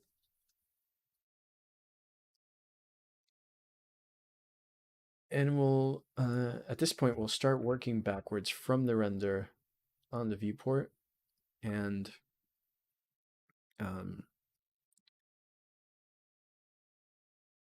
try to make it such that the scene looks a bit better. One thing that I just remembered I did in the other version of this scene was add a light probe. So we'll do that in just a second, but I'm going to extend the volume object here so that it encapsulates Spider-Man 2 before I get to that. Okay. And before we do that too, we'll want to make sure that we've got both of these objects selected. Let's make sure. Nope. Both of these buildings. Okay.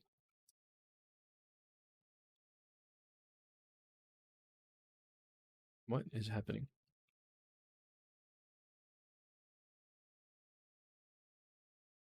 All right. Hold up. I think at this point, I'm just going to merge all of these. So Control J to do that, and it won't. So maybe we can do them one at a time. What?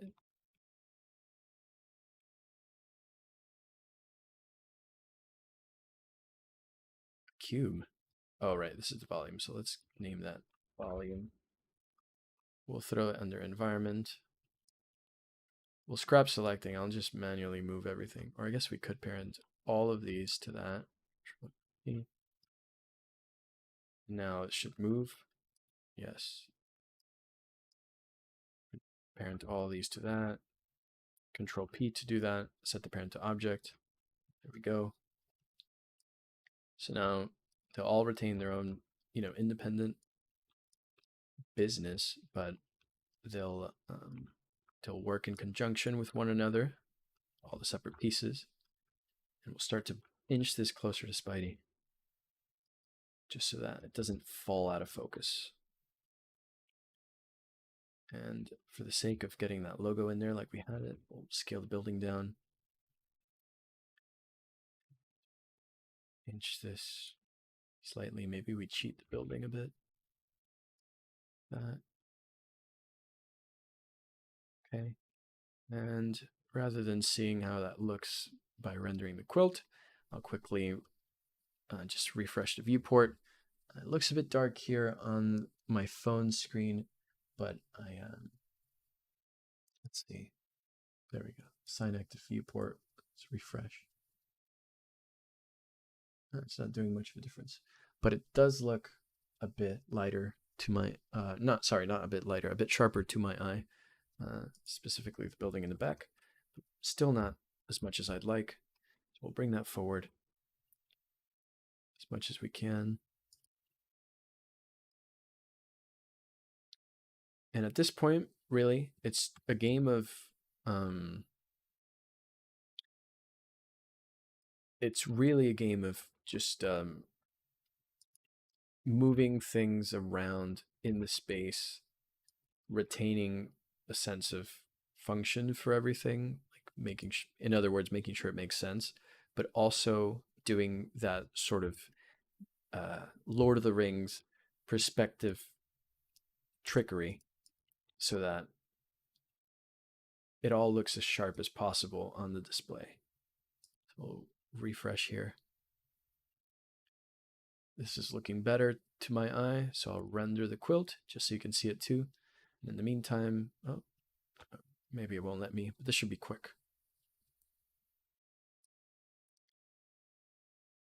Meantime, I'll check the chat. Marlon says, eating chips. Ali says, did someone say eating chips? I wish I were eating chips right now. The render's upside down, but not anymore. And now we see both buildings are sharper than they were before.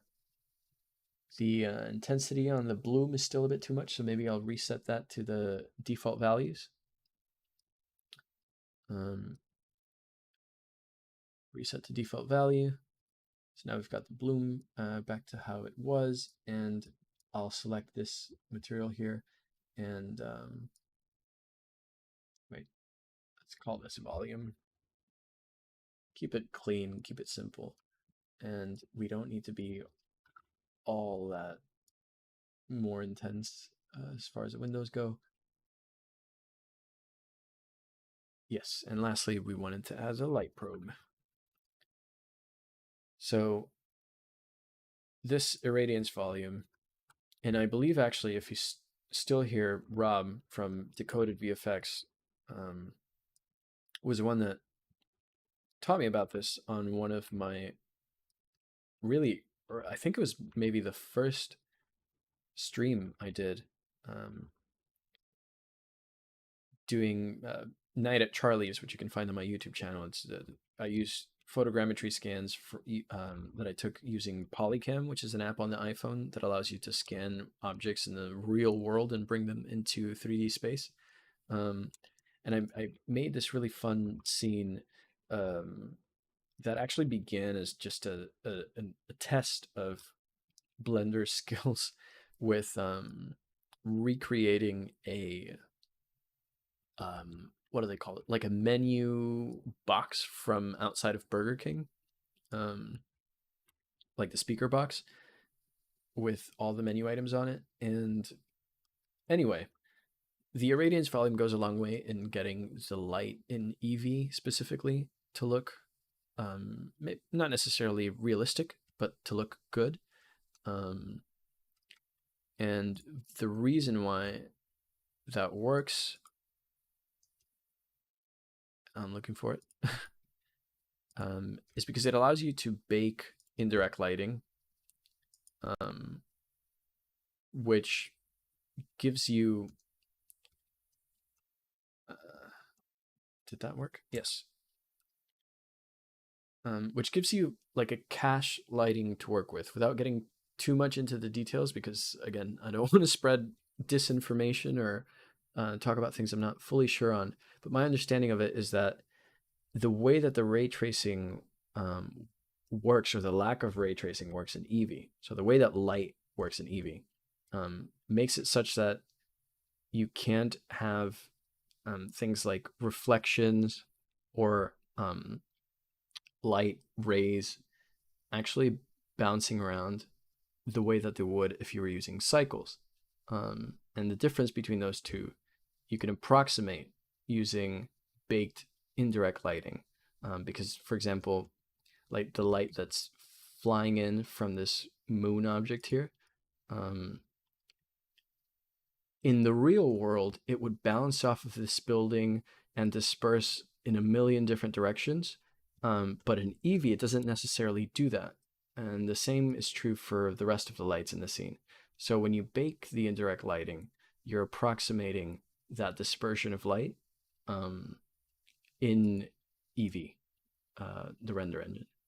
And if I'm completely missing the mark here, Decoded or any of the other Blender educators and friends who are still hanging out and watching, please feel free to correct. But if I remember correctly, and I think I do, that's why an irradiance volume is such an important part of getting good lighting going in when you're using Eevee. So immediately, I'm not really liking the way that this dark material is looking, so I'll just go here. And my watch is telling me to get up. Materials, here we go. There we go. And we'll just call this no one is home, because we can. And maybe before we get too crazy shifting materials, we can use our exposure settings and drop down the ISO a bit. That's the added artificial light to the scene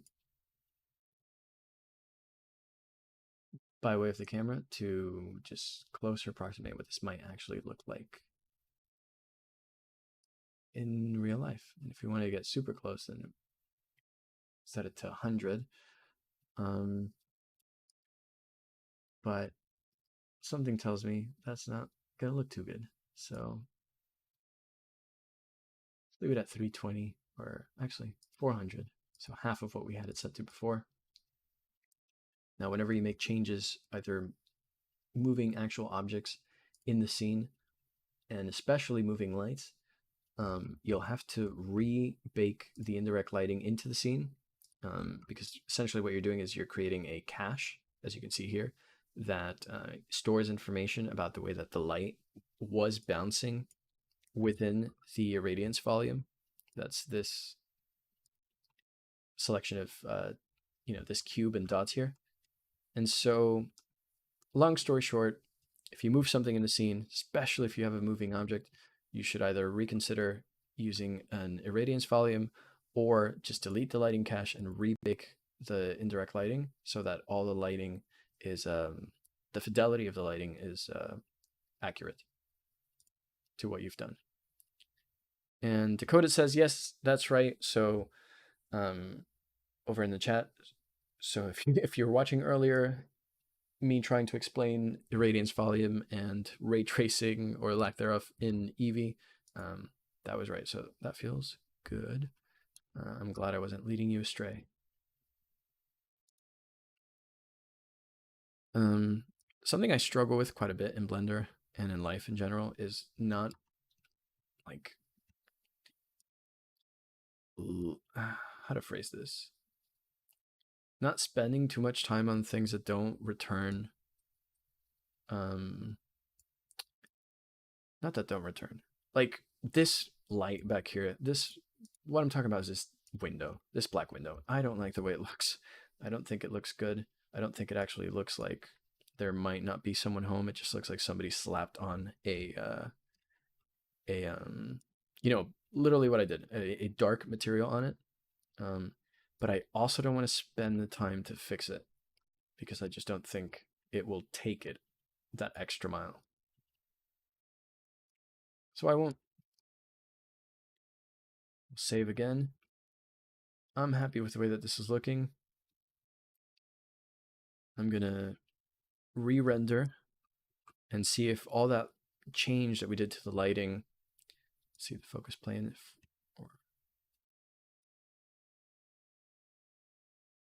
see if all that change that we've done to the lighting will actually pay off. But let me really quickly move the focus plane in the non-looking glass version of this to where it's supposed to be. We can turn on optical vignetting here. If you're unfamiliar with what vignetting is, it's essentially embodied in this image. So because of physics and the way that lenses on cameras work, most, if not all lenses, will have some form of vignetting around the edges, and that's just a darker version of the image or a darker part of the capture. And this this add-on allows you to approximate that. You can set the scale and rotation of your vignetting and such, but we'll just leave it as it is because I find that the default is good. And in case you were curious too, I'm approximating a full frame camera with a photographer, but you can choose from any of these in the dropdown or even set your own. So I've set some presets here, and some of these come built in as well that help me approximate cameras that I use in the real world within Blender. So that's pretty cool. We'll hide the focal plane here, save again because I'm paranoid. I'll drink some water. And we're almost there. All right, so just because I can't remember if I made any changes before or after, I'll rebake the indirect lighting. So delete lighting cache, bake indirect lighting. Takes only a couple seconds because the scene is not too intense. It's all there. Go back to the looking glass add-on. I'll render quilt. I'll let Blender do its thing. check on the chat. Brock Gallagher says, wow, photographer add-on can add a vignette. I got to get that pronto. Yes. I think photographer is one of the unsung heroes as far as Blender add-ons go, because it really is just incredible. So we've finished rendering here. Something happened with a couple of frames. I'll have to show you my screen display. There you go. You see the chat and everybody. I'll hide that just for the sake of showing you this. So just by looking at it, I'm going to go ahead and guess that this is the vignette's fault. And that's why, if you look at the bottom right of the, oh, actually, you're not seeing that right now.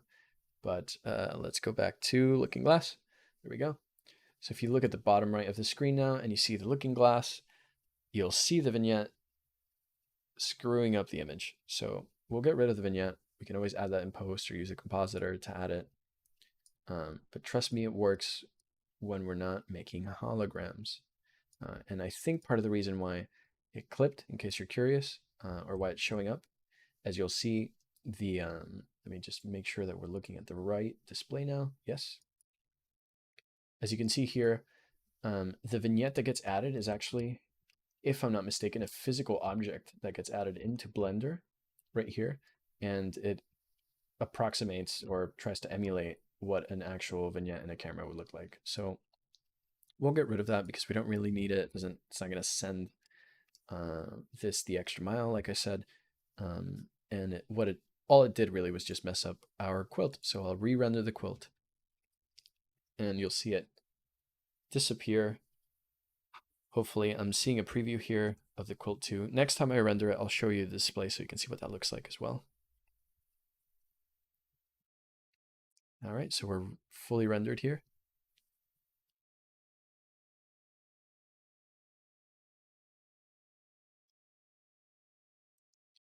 There we are.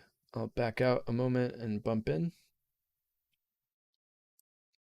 So we've got Spider-Man. Focus is locked, but it's missing quite a bit. There we go. Boy Spidey's on there. The building in the back is breaking up a little bit because it's still just a tad too far, but we can live with it. Let's back out once again.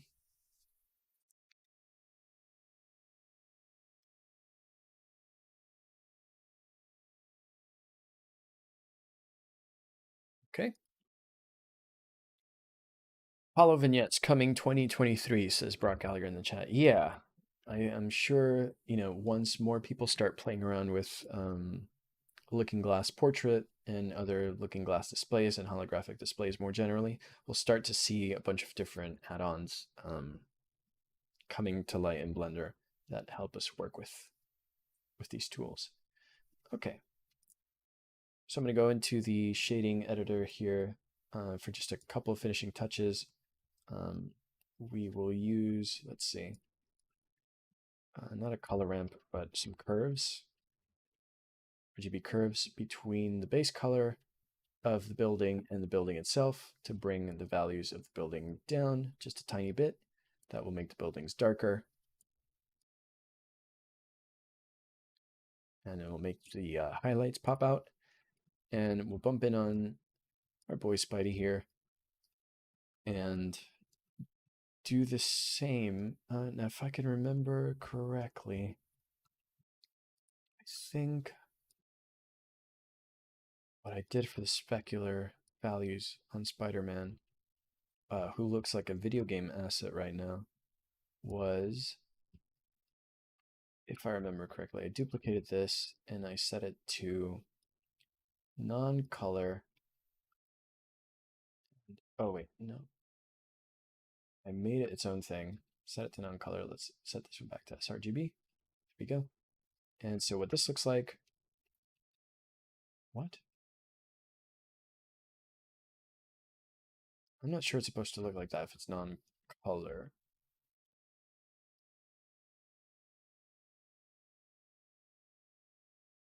Interesting. What does this look like on its own?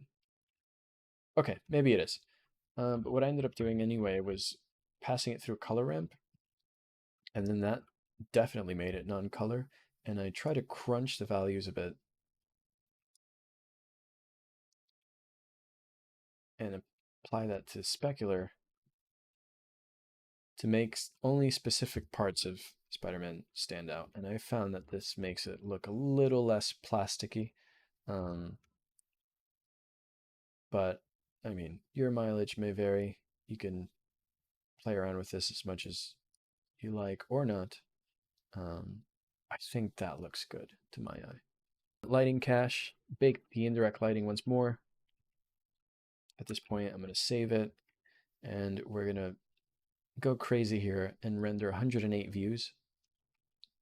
So hopefully there's nothing in or outside of the viewport that we don't want. You have to make sure that you set the quilt here to 108 views as well. We'll save again. We'll go back. Marco3D says, LOL, I started video editing and I heard this random voice in the video. Nope, it was you. That has definitely happened to me before, and it's taken me a lot longer than I like to admit to realize that it was somebody else. So I can relate heavily. And as promised, before actually doing this render, I'm going to show you the display. There you go. You get to see the background of the chat. Thanks for hanging out. And this is all for the purpose of you seeing all the different views render out. So I'm going to hit render quilt now, cross my fingers, and we'll just bump in here. And you get the idea. So I'm not too sure because I haven't choosing and then essentially orbiting around it and either moving the camera or creating new cameras for the scene and then quickly deleting them. So one of those two. And writing all of those different views into a buffer until it gets essentially until it's written all of them, and then it stitches them all into the quilt. Fairly broken up, but I'll show you. So you might notice this is harder to showcase digitally on on many different levels than it is to show in person, but you might notice that it's just a little bit crisper, that there's more dimensionality and more views because there are to Spider-Man than there were before, and that's true. So in person, it actually looks like there's a like tiny Spider-Man toy just hanging out in the middle of the portrait.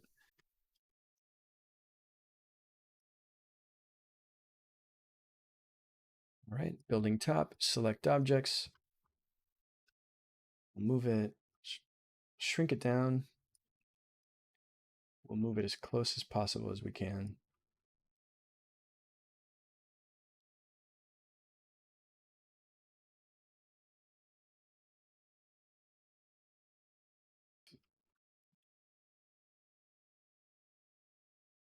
The bottom here. So let's make sure we're selecting what we want. I'm going to grab the cube and subtract it from the building by using a Boolean, and nothing happened. Why? That might help.